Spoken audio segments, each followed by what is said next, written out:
After configuring all the subcontractor payments as well as the overhead payments, now we could claim that we have a comprehensive figure about all our cash outs in our cash flow. In this video, I will configure the visualization of our cash flow as well as will feed this cash flow with cash ins. So far we had only cash outs. We will add cash ins, which are payments from the clients to us, the main contractor. First of all, notice that this blue line represents our cash status, which is the sum of cash ins and cash outs. The red line represents our payments to subcontractors. These are the subcontractors that we are bound with by contractual relationships. To show payment overheads, we will go to settings, and we're only concerned with targets here. We will only use current if we are on control mode. That's while controlling our project. And this video series will only concerned with planning, not control. So we want to visualize our target overheads, which is this one. Notice that this should sum up to this value at the bottom. Now if you zoom in, this 8,000 plus this 70,000 should sum up to 77,000.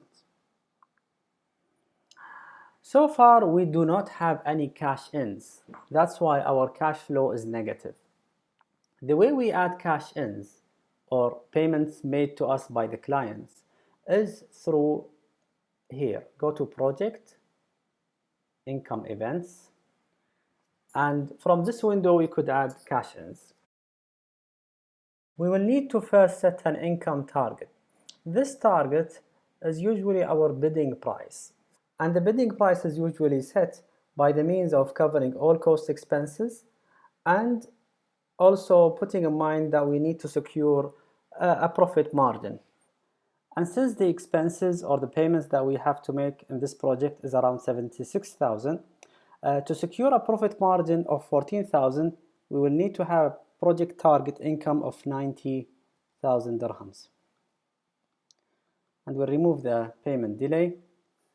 Now, it is impossible to ask from the client to pay all this 90,000 on one go. We have to break it down into installments. And to do this, we need to add payment events. As you see here, we have two windows. The upper window configures payment events that are unbound to the schedule. They are called target income of unbound events. These are events that will be made on specific dates, regardless the progress of our project. And in the bottom window, we have payment events that are bound to the scheduled tasks. These are payments that are related to the progress of our tasks. So we'll break this 90,000 into a few installments. We'll add another event. So let's say at the beginning, we'll ask from the client to pay 20,000 after a week of the initiation of the project. And we'll ask him to pay another 20,000 somewhere in the middle of the project, somewhere in May. Okay. But we're left with the other 50,000. Let's configure these in the events bound to the schedule window.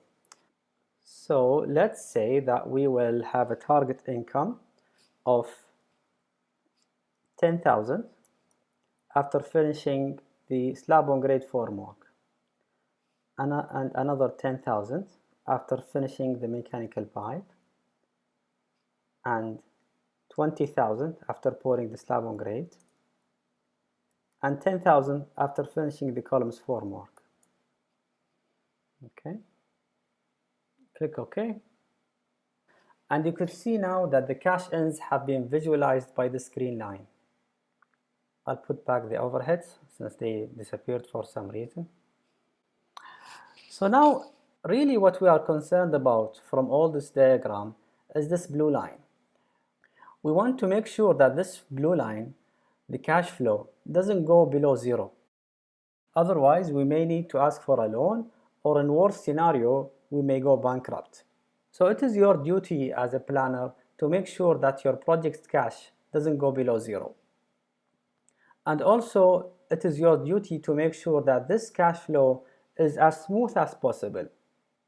And to do so, you may negotiate with the client to shift some payments earlier or to increase some payment amounts at earlier dates. For instance, let's try to have a one payment of 40,000 at the beginning of the project instead of two payments. And let's see how the cash flow would look like now. This is much better. Our cash flow is now no longer approaching the negative boundary. And this is how you smoothen and optimize your cash flow in Veeco software. Thank you.